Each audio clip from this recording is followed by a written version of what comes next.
Saudara dan saudari yang dikasihi Tuhan, kita berjumpa dalam acara Mendekat Kasih Tuhan.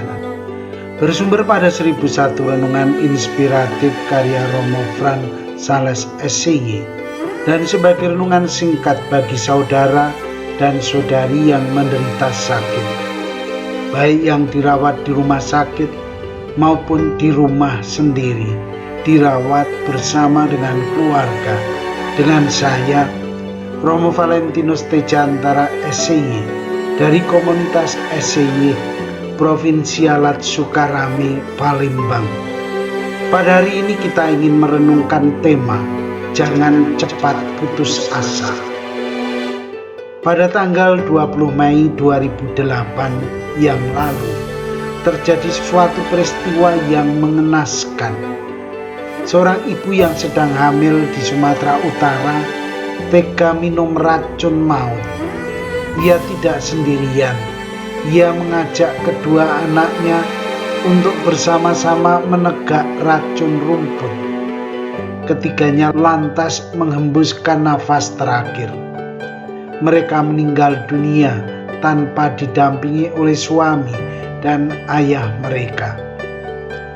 Menurut keterangan ibu dua anak itu, tega menghabisi nyawanya dan nyawa kedua anaknya karena persoalan ekonomi. Hidup yang tidak mudah di zaman sekarang ini menjadi pemicu tindakan nekat itu. Suaminya hanyalah seorang buruh tani yang berpenghasilan pas-pasan. Bahkan hasil kerjanya tidak cukup untuk membiayai hidup keluarganya. Keputusasaan menghiasi hari-hari hidup ibu muda itu. Jalan pintas pun ia tempuh. Ia menegak racun rumput yang ada di rumahnya. Kematian tragis menjadi bagian hidupnya dan kedua anaknya. Saudara-saudari, penderitaan memang sering kita alami dalam hidup ini. Ada yang menderita karena penyakit yang tidak sembuh-sembuh. Ada yang menderita karena penyakit ganas. Dalam beberapa bulan saja, orang yang menderita penyakit ganas itu telah menutup mata untuk selama-lamanya.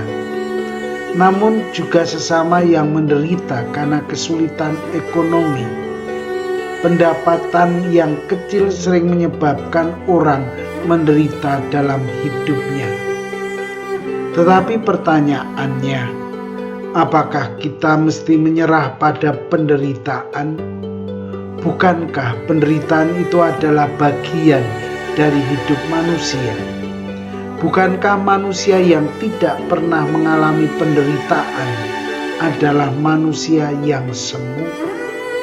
Ada orang mengatakan bahwa kita mesti menjadikan penderitaan itu sebagai sahabat dalam perjalanan hidup kita.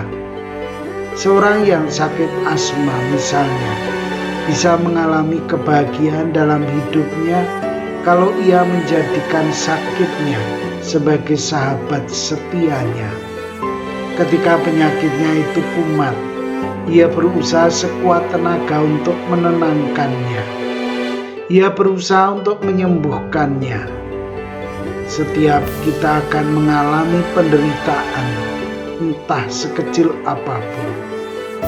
Karena itu, kita diharapkan untuk tidak putus asa. Ketika susah dan derita melanda kita, justru kita mesti memiliki semangat untuk mencari cara-cara keluar dari penderitaan kita. Mungkin kisah ibu yang meminum racun itu sudah mencari cara-cara untuk keluar dari persoalan ekonomi rumah tangganya. Mungkin ia juga bersabar. Ia ingin cepat memperoleh hasil. Ketika tidak menemukan hasil yang memadai, ia tega minum racun sebagai orang beriman. Kita tentu ingin memiliki kesabaran dan ketekunan dalam usaha-usaha untuk mengatasi persoalan-persoalan hidup kita. Karena itu, mari kita berjuang terus-menerus. Jangan cepat putus asa. Saudara dan saudari yang terkasih, marilah kita mengakhiri renungan singkat kita dengan menyatukan iman, harapan, dan kasih kita kepada Tuhan. Akhirnya, berkat dan doaku selalu menyertai Anda yang sedang sakit. Semoga Tuhan memberi kesembuhan, kekuatan, dan ketabahan dalam memanggul salib hidup ini, dan diberi semangat serta kesegaran. Doa dan berkatku selalu menyertai Anda. Sampai bertemu dalam renungan selanjutnya.